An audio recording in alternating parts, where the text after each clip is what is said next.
Hello guys, welcome back. ये कहानी है दिल्ली के तहखंड गांव की। तहखंड के पास एक बहुत ही पुरानी रेलवे लाइन बिछी हुई है, जहां से आज भी रेल का आना जाना होता रहता है। रेल की पटरी तहखंड से कुछ ही दूरी पर है। लोगों का कहना है कि वहां पर बहुत सारे लोगों का एक्सीडेंट हो चुका है और उन लोगों की आत्माएं उसी रेल की पटरी के आसपास घूमती रहती हैं। इसलिए तहखंड का कोई भी इंसान सुबह 6 बजे से पहले और शाम को 8 बजे के बाद उस रेलवे लाइन के आसपास बिल्कुल भी नहीं जाता। तहखंड गांव में दीपक नाम का एक लड़का रहा करता था।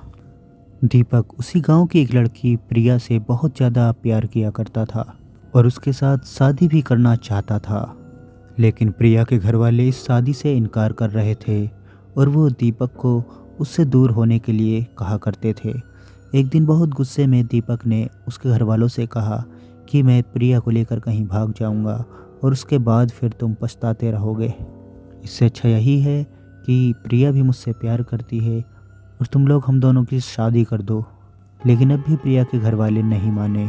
फिर अचानक ही 4-5 दिन के बाद प्रिया अचानक ही घर से कहीं गायब हो गई और उसका पूरे दिन कुछ भी अता पता नहीं था। शाम के वक्त प्रिया के घर वालों ने पुलिस को इन्फॉर्म किया और फिर दीपक के बारे में बताया कि ये हमारी लड़की को लेकर भागना चाहता था। पुलिस वालों ने दीपक को उसके घर से उठा लिया और फिर दीपक से काफ़ी पूछताछ करने के बाद एक दिन के बाद दीपक को छोड़ दिया, क्योंकि दीपक को प्रिया के बारे में कुछ भी नहीं पता था।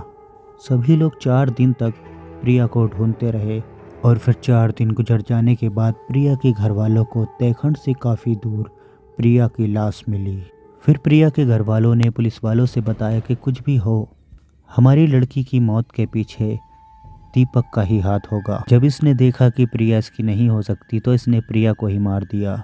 इससे पहले कि पुलिस वाले दीपक को पकड़ पाते, दीपक को ये बातें पता चल गई और दीपक तहखंड गांव को छोड़कर तहखंड गांव के करीब ही रेलवे लाइन के पास जाकर एक छोटे से जंगल में छुप गया। उसको पता था कि पुलिस वाले उसे हर जगह ढूंढेंगे, लेकिन उस छोटे से जंगल के अंदर नहीं ढूंढेंगे, क्योंकि वो जगह एक कूड़ेदान की जैसी थी। दीपक उसी जंगल में छुपा रहा। अब काफ़ी ज़्यादा रात हो चुकी थी, लगभग 11-12 बज चुके थे। दीपक पूरे दिन वहीं छुपा हुआ था और उसको वहीं नींद आ गई थी। अब रात के वक्त दीपक की आंख खुली और उसको किसी के कदमों की आवाज़ आ रही थी। दीपक समझ गया कि शायद यहाँ कोई पुलिस वाला आ रहा होगा, इसलिए दीपक वहीं झाड़ियों में लेट गया और अब दीपक बिल्कुल भी नज़र नहीं आ रहा था। अचानक ही दीपक के बिल्कुल करीब से एक बहुत ही लंबा चौड़ा और तगड़ा सा आदमी निकला और वो आदमी कुछ देर तक इधर ही उधर घूमता रहा। फिर अचानक ही दीपक के बिल्कुल करीब आकर खड़ा हो गया और कहने लगा, मैं तुम्हें देख रहा हूँ। ये सुनते ही दीपक बहुत ज़्यादा डर गया। फिर वो आदमी दीपक के बिल्कुल सामने ही आकर बैठ गया और कहने लगा, क्या तुम मेरे साथ चलोगे? दीपक कहने लगा, मैंने कुछ नहीं किया, मैंने किसी को नहीं मारा है, ये सिर्फ एक झूठा इल्ज़ाम है मेरे ऊपर। फिर वो आदमी दीपक की बातें सुनकर हंसने लगा और कहने लगा, हाँ मैं जानता हूँ तुमने कुछ नहीं किया। और अचानक ही वो आदमी दीपक की आंखों के सामने से गायब हो गया। ये देखकर दीपक बहुत ही ज़्यादा हैरान हो गया और दीपक समझ गया कि ये वही आत्मा थी जो लोग इस रेलवे लाइन पर कटकर मरे हैं। ये उन्हीं में से कोई ना कोई था। अब दीपक को एक तरफ पुलिस का खौफ था और दूसरी तरफ भूतों का डर था, कहीं दीपक किसी भूत के हाथों ना मारा जाए। लेकिन फिर भी दीपक वहीं छुपा रहा और सोचता रहा आखिर वो किस तरीके से साबित कर सकता है कि उसने प्रिया को नहीं मारा। फिर अचानक ही दीपक ने देखा एक बहुत ही खूबसूरत सी लड़की दीपक की तरफ आ रही है और एक छोटे से बच्चे ने उस लड़की का हाथ पकड़ रखा है और वो आगे आगे उसका हाथ खींचते हुए चल रहा है।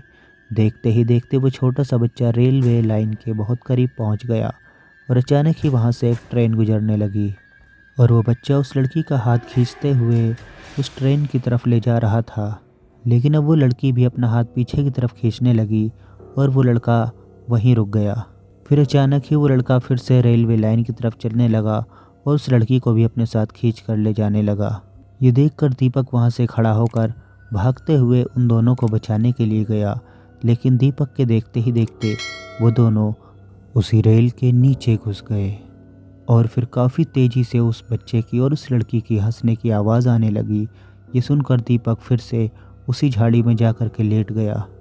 और अब दीपक ने सोच लिया था कि वहाँ कुछ भी हो, लेकिन दीपक को उसके करीब बिल्कुल नहीं जाना है। फिर दीपक जिस जगह लेटा हुआ था, दीपक के बिल्कुल बराबर से एक आदमी उठा। उस आदमी को देखकर दीपक बहुत ही ज़ोरों से चिल्ला पड़ा, क्योंकि उस आदमी का सर नहीं था। और बगैर सर के ही वो आदमी उठकर चलने लगा और चलते चलते उसी रेलवे लाइन के पास पहुंच गया और फिर अचानक ही कहीं गायब हो गया। दीपक वहीं एक बड़े से पेड़ के पीछे बैठा हुआ था और वो रो रहा था और डर के मारे कांप रहा था। एक तरफ भूतों का डर और दूसरी तरफ पुलिस का डर। अब दीपक बहुत ज़्यादा परेशान था और उसका दिमाग बिल्कुल भी काम नहीं कर रहा था कि आखिर दीपक को क्या करना चाहिए। ये सब सोच सोच कर दीपक बहुत ही ज़्यादा गमगीन था। और फिर दीपक धीरे धीरे रोने लगा और वो प्रिया को याद करके बहुत ज़ोरों से रोने लगा। अब दीपक की आवाज़ काफ़ी ज़्यादा तेज़ थी। अचानक ही दीपक ने सुना कि उसके साथ साथ भी कोई रो रहा है। जब दीपक ने देखा तो उसके साथ में खड़ी होकर एक औरत भी रो रही थी और उसने अपनी दूसरी तरफ देखा तो उधर भी एक औरत खड़ी हुई रो रही थी।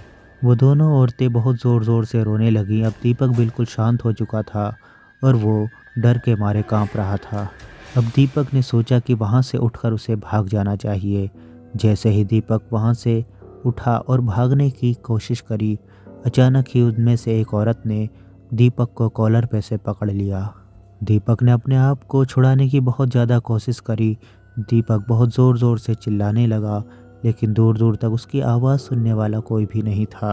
और फिर अचानक ही उस औरत ने दीपक को बहुत ज़ोरों से उठा करके उस पेड़ में पटक दिया।